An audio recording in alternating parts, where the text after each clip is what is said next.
പത്തരമാറ്റിൻ്റെ വരാനിരിക്കുന്ന ഒരു അടിപൊളി എപ്പിസോഡിലേക്ക് എല്ലാവർക്കും സ്വാഗതം.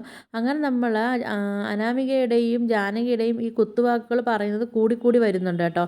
നമ്മൾ നന്ദു ആണെങ്കിൽ ഒരു ദിവസം അനന്തപുരിയിലോട്ട് വരുമ്പോഴത്തേക്ക് നമ്മൾ ജാനകി ആണെങ്കിൽ പിന്നെ അനാമികയുടെ മുമ്പിൽ വെച്ചിട്ട് നമ്മളെ നന്ദുവിനെ കളിയാക്കുന്നുണ്ട് കേട്ടോ. മൊട്ടച്ചി എന്നൊക്കെ വിളിച്ചിട്ട് കളിയാക്കുന്നുണ്ട്. പക്ഷേ ഇപ്പോൾ SI ആയിട്ടും ആ മൊട്ടച്ചി എന്ന് വിളിക്കുന്ന ഇതൊന്നും നമ്മൾ ജാനകി നിർത്തിയിട്ടില്ല. ഇത് കേൾക്കുമ്പോഴാണെങ്കിൽ നമ്മളെ നന്ദുവിനാണെങ്കിൽ നല്ല സങ്കടം വരുന്നുണ്ട് കേട്ടോ. അപ്പോൾ നമ്മളെ നന്ദു ആണെങ്കിൽ തിരിഞ്ഞിട്ട് ജാനകി അടുത്ത് പറയും, നിങ്ങൾ ഈ നല്ല മരുമോളെന്നും പറഞ്ഞ് വെച്ചുകൊണ്ടിരിക്കുന്ന ഇവളുണ്ടല്ലോ, ഇവളെക്കുറിച്ചുള്ള എല്ലാ സത്യങ്ങളും ഞാനൊരു ദിവസം ഇവിടെ പൊളിച്ചെടുക്കുമെന്നൊക്കെ ഇങ്ങനെ പറയുന്നുണ്ട് കേട്ടോ.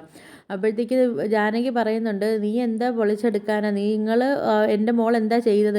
ഒന്നെങ്കിൽ നിങ്ങളെല്ലാവരും കൂടെ ഇല്ലാത്ത ഓരോ കഥകളും പറഞ്ഞിട്ട് എൻ്റെ മോളെ ഓരോ കുറ്റങ്ങൾ പറഞ്ഞുകൊണ്ട് വരും, അല്ലാതെ എൻ്റെ മോൾ ഒരു തെറ്റും ചെയ്തിട്ടില്ല എന്നൊക്കെ ഇങ്ങനെ ജാനകി നന്ദുവിൻ്റെ അടുത്ത് വലിയ വീരവാദം അടിക്കുന്നുണ്ട്. അപ്പോഴത്തേക്കും നമ്മൾ നന്ദു ആണെങ്കിലും വിട്ടു കൊടുക്കുന്നില്ല. നന്ദു ആണെങ്കിലും നല്ല രീതിയിൽ നന്ദുവും പറയുന്നതിനനുസരിച്ച് തിരിച്ച് മറുപടികൾ പറയുന്നുണ്ട് കേട്ടോ. അപ്പോൾ നമ്മൾ ജാനകി പറയുകയാണ്, നിനക്ക് എൻ്റെ മരുമോളെക്കുറിച്ച് ഇല്ലാത്ത കഥകളൊക്കെ ഉണ്ടാക്കി ഇവിടെ ഓരോന്ന് കൊണ്ടുവന്നിട്ട് വേണമല്ലോ എൻ്റെ മരുമോളെ ഇവിടെ നോട്ടിച്ചിട്ട് നിനക്ക് ഇവിടെ മരുമോളായിട്ട് കയറി വാഴാനെന്നൊക്കെ പറയുമ്പോഴത്തേക്ക് നമ്മൾ നന്ദു പറയുന്നുണ്ട്, അതിന് എനിക്ക് ഇവളെ ഇവിടെ നോട്ടിക്കേണ്ട ആവശ്യമൊന്നുമില്ല, ഞാനൊരു സമ്മതം മൂളിയാൽ മതി അനിയെടുത്ത്, അല്ലാതെ എനിക്ക് ഇവളെ ഇവിടെ നോട്ടിക്കേണ്ട ഒരു ആവശ്യങ്ങളും കാര്യങ്ങളും ഇല്ലെന്നൊക്കെ പറയുന്നുണ്ട് കേട്ടോ. അപ്പോൾ ഇതൊക്കെ കേൾക്കുമ്പോഴത്തേക്കാണെങ്കിൽ നമ്മൾ ജാനകിക്കും ഒരു ടെൻഷനും കാര്യങ്ങളൊക്കെ ഉണ്ട്. പിന്നെ ജാനകി അപ്പം നമ്മൾ പറയുന്നുണ്ട്, അമ്മേ ഇവളിതല്ല ഇതിൻ്റെ അപ്പുറം വേണമെങ്കിലും ചെയ്യും, അതുകൊണ്ട് നമുക്കൊന്നും പറയണ്ട, നമുക്ക് മിണ്ടാതിരിക്കാന്നൊക്കെ ഇങ്ങനെ പറയുന്നുണ്ട് കേട്ടോ അനാമിക.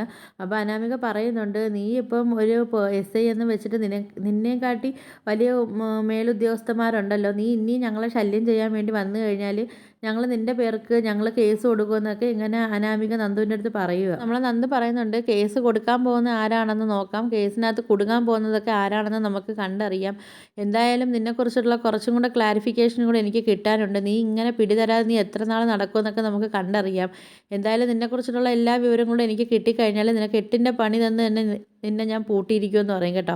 അപ്പോഴും നിൻ്റെ അമ്മായിയമ്മ നിനക്ക് വേണ്ടി ഇതേ സപ്പോർട്ടുമായിട്ട് തന്നെ നിൻ്റെ അമ്മായിയമ്മ വരണമെന്നൊക്കെ പറയുകയാണ്. അതിനാണെങ്കിൽ നന്ദുവിൻ്റെ അടുത്ത് പറയുന്നുണ്ട്, മോളെ മതി, മോളെ നിർത്ത്, അവർ എന്തെങ്കിലും പറയുന്നെങ്കിൽ പറഞ്ഞിട്ട് പോട്ടെ എന്നൊക്കെ പറയുമ്പോഴത്തേക്കും നമ്മളെ നന്ദു പറയും, എത്രയെന്നും പറഞ്ഞുകൊണ്ടാണ് ചേച്ചി നമ്മളിങ്ങനെ കേട്ടോണ്ടിരിക്കുന്നത്, കേൾക്കുന്നതിന് ഒരു പരിധിയൊക്കെ ഇല്ലേ, പരിധി കഴിഞ്ഞ് കഴിഞ്ഞാൽ പിന്നെ എന്താ ചെയ്യാനാന്നൊക്കെ പറയുന്നുണ്ട് കേട്ടോ. എന്നിട്ട് ഇവരുടെ അടുത്ത് പറയുന്നുണ്ട്, എനിക്ക് നിങ്ങളടുത്തായിട്ട് എനിക്ക് കുറച്ച് കാര്യങ്ങൾ പറയാനുണ്ട്, ഇനി എൻ്റെ ചേച്ചിയെ എന്തെങ്കിലും ശല്യപ്പെടുത്തുകയോ അങ്ങനെയൊക്കെ ചെയ്ത് കഴിഞ്ഞാൽ അന്നേരം നിങ്ങൾക്ക് ഞാൻ ആരാണെന്നുള്ള നല്ല തനി സ്വഭാവം നിങ്ങൾക്ക് അറിയാൻ പറ്റുമെന്നൊക്കെ പറയുകയാണ്. ഇത് പറയുന്നുണ്ട്, ഞാൻ ഏറ്റവും കൂടുതൽ ഇവിടെ SI ആയിട്ട് വരണമെന്ന് ആഗ്രഹിച്ചത് എൻ്റെ ചേച്ചിമാരുടെ ജീവിതം സേഫാക്കാൻ വേണ്ടിയാണ്, അതുകൊണ്ടാണ് ഞാൻ ഏറ്റവും കൂടുതൽ ആഗ്രഹിച്ചത് ഇവിടെ വരണമെന്നൊക്കെ അങ്ങനെയൊക്കെ പറഞ്ഞിട്ട് നമ്മളെ നന്ദു ആണെങ്കിൽ അവിടുന്ന് പോകുന്നുണ്ട് കേട്ടോ. അങ്ങനെ നമ്മളെ നയനയാണെങ്കിൽ നേരെ മുകളിലോട്ട് കയറി പോവുകയും ചെയ്യുന്നുണ്ട്. അങ്ങനെ നമ്മൾ അനാമികയാണെങ്കിൽ ജാനകിയുടെ അടുത്ത് പറയുന്നുണ്ട്, അമ്മ ഇനി ഒന്നും പറയാൻ വേണ്ടി നിൽക്കണ്ട, നമുക്ക് നമ്മളെ കാര്യം നോക്കി ജീവിച്ചാൽ മതിയല്ലോ എന്ന് പറയുമ്പോഴത്തേക്ക് ജാനകി പറയുന്നുണ്ട്, എങ്ങനെ മോളെ സമാധാനത്തിൽ ജീവിക്കുന്നത്, നിങ്ങളെ ജീവിതം കാണുമ്പോഴത്തേക്ക് എനിക്ക് ആകെ വിഷമങ്ങളും കാര്യങ്ങളും, പിന്നെ എങ്ങനെ സമാധാനം വരുന്നത്, ആ അനിയാണെങ്കിൽ ഈ നന്ദുവിൻ്റെ പിറകെ നടക്കുമല്ലയോ. ജാനകി പറയുന്നുണ്ട്, എങ്ങനെയെങ്കിലും ഇവിടെ ഇവിടുന്ന് സ്ഥലം മാറ്റിയെങ്കിലേ സമാധാനം കിട്ടത്തുള്ളൂ എന്ന് പറയുമ്പം നമ്മൾ പിന്നെ അനാമിക പറയുന്നുണ്ട്, ശരിയാണ് അമ്മ, എങ്ങനെയെങ്കിലും ഇവളെ ഇവിടുന്ന് സ്ഥലം മാറ്റണം, അതിനുവേണ്ടി നമുക്ക് ഒരുമിച്ച് നിന്ന് തന്നെ നമുക്ക് അതിന് പരിശ്രമിക്കാമെന്നൊക്കെ ഇങ്ങനെ പറയുന്നുണ്ട് കേട്ടോ. അങ്ങനെ നമ്മളെ നന്ദു ആണെങ്കിൽ അവിടുന്ന് പോയതിന് ശേഷം പിന്നെ അനാമികയ്ക്ക് നേരെയുള്ള തെളിവുകളൊക്കെ കണ്ടെത്തലാണ് നമ്മളെ പിന്നെ പ്രധാന ജോലിയായിട്ട് നമ്മളെ നന്ദു എടുത്തിരിക്കുന്നത്. ആണെങ്കിൽ നമ്മൾ അനാമികയെക്കുറിച്ചുള്ള എല്ലാ തെളിവുകളും ശേഖരിക്കുന്നുണ്ട് കേട്ടോ. അങ്ങനെ അവരുടെ അനാമികയുടെ അച്ഛനും അമ്മയും വാങ്ങിച്ചു കൊടുത്തിരിക്കുന്ന ആ വസ്തു പിന്നെ അവരതല്ലെന്നുള്ളതും, നമ്മളെ നവ്യയെ കൊല്ലാൻ വേണ്ടി പാലിൽ വിഷം കലക്കിയിട്ട് ആ വിഷം നമ്മളെ ദേവയാനി കുടിച്ചിട്ട് ദേവയാനിക്ക് സുഖമില്ലാതെ കിടന്നില്ലേ, അതിനുള്ള തെളിവുകളും എല്ലാം നമ്മളെ പിന്നെ നന്ദു ആണെങ്കിൽ ശേഖരിച്ചിട്ട് നമ്മളെ ജാനകിക്ക് കൊടുത്ത വാക്കും പാലിച്ചിട്ട് നമ്മളെ നന്ദു ആണെങ്കിൽ നേരെ അനന്തപുരിയിലേക്ക് വരുന്നുണ്ട് കേട്ടോ. അപ്പോൾ വരുന്നതിന് മുമ്പ് നന്ദു ആണെങ്കിലും എല്ലാവരുടെ അടുത്തും വിളിച്ച് പറയുന്നുണ്ട്, മുത്തശ്ശൻ്റെ അടുത്തായാലും മുത്തശ്ശിയുടെ അടുത്താണെങ്കിലും നവ്യയുടെ അടുത്തും നയനയുടെ അടുത്തും ആദർശൻ്റെ അടുത്തും എല്ലാം വിളിച്ച് പറയുന്നുണ്ട്,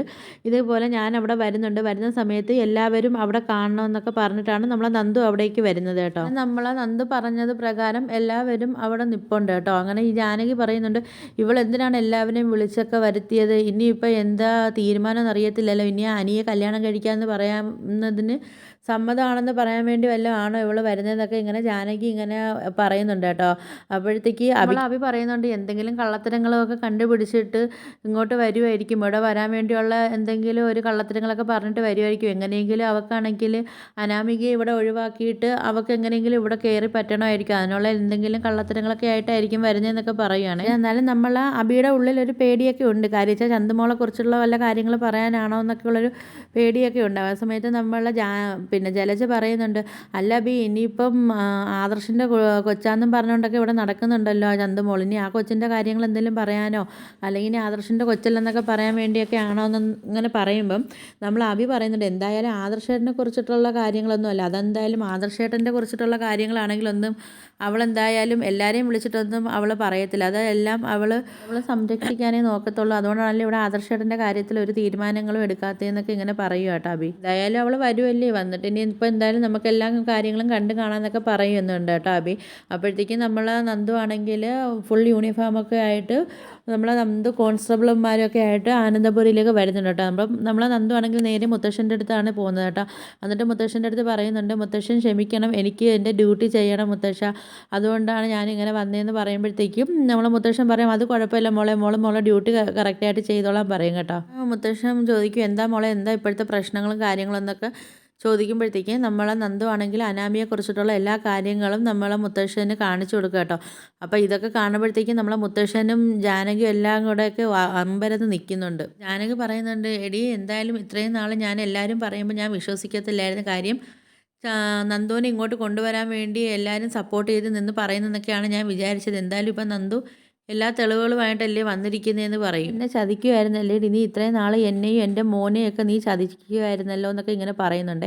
എന്നിട്ട് നമ്മൾ ജാനകി പറയുന്നുണ്ട്, പിന്നെ നീ ആണല്ലേ അപ്പം ഈ വിഷം കലർത്തിയതൊക്കെ, അപ്പോൾ എന്തും ഞാൻ സഹിക്കും, പക്ഷേ ഒരാളെ കൊല്ലാൻ വേണ്ടിയൊന്നും ഞാൻ ആരോടെയും കൂട്ട് നിൽക്കത്തേയില്ല, അതിനെന്നെക്കൊണ്ട് പറ്റത്തതുമില്ല എന്നൊക്കെ പറയുക. ഇങ്ങനെ ചെയ്തതെന്നൊക്കെ ചോദിക്കും കേട്ടോ. അപ്പോഴത്തേക്കാണെങ്കിൽ നമ്മൾ അനാമികയ്ക്കാണെങ്കിൽ ഒന്നും മിണ്ടാതെ അനാമിക ഇങ്ങനെ തല കുനിച്ച് നിൽപ്പുണ്ട് കേട്ടോ. എന്നിട്ട് അനാമിക ഇങ്ങനെ പറയാൻ ശ്രമിക്കുന്നുണ്ട്, അമ്മേ അതൊക്കെ ഇവള് ചുമ്മാ ഓരോന്ന് പിന്നെ തെളിവുകൾ കൊണ്ടുവരുന്നതാണ്, അല്ലാതെ ഞാൻ ചെയ്തതൊന്നുമല്ല, എങ്ങനെയെങ്കിലും ഇവൾക്ക് എന്നെ ഇവിടെ നിന്ന് പുറത്താക്കാൻ വേണ്ടി ഇവളിങ്ങനെ ഓരോ ഇത് കൊണ്ടുവരുന്നത്. ഇപ്പം അമ്മയാണല്ലോ എനിക്ക് സപ്പോർട്ടായിട്ട് എല്ലാത്തിനും നിൽക്കുന്നത്, അപ്പോൾ അമ്മയും കൂടെ എൻ്റെ അടുത്ത് തിരിയിപ്പിക്കണം, അതിനുള്ള ശ്രമത്തിലൊക്കെ ആയിരുന്നു ഇവളിങ്ങനെ ഓരോ കള്ളത്തരങ്ങൾ കൊണ്ടുവരുന്നതെന്നാണ് പറയുന്നത്. യൂണിഫോമിൽ എല്ലാ തെളിവുകളോടും കൊണ്ടുവന്നത്, അതും ഇനി ഞാൻ കള്ളത്തരമാണെന്ന് നീ പറയുന്നത് ഞാൻ വിശ്വസിക്കണോ?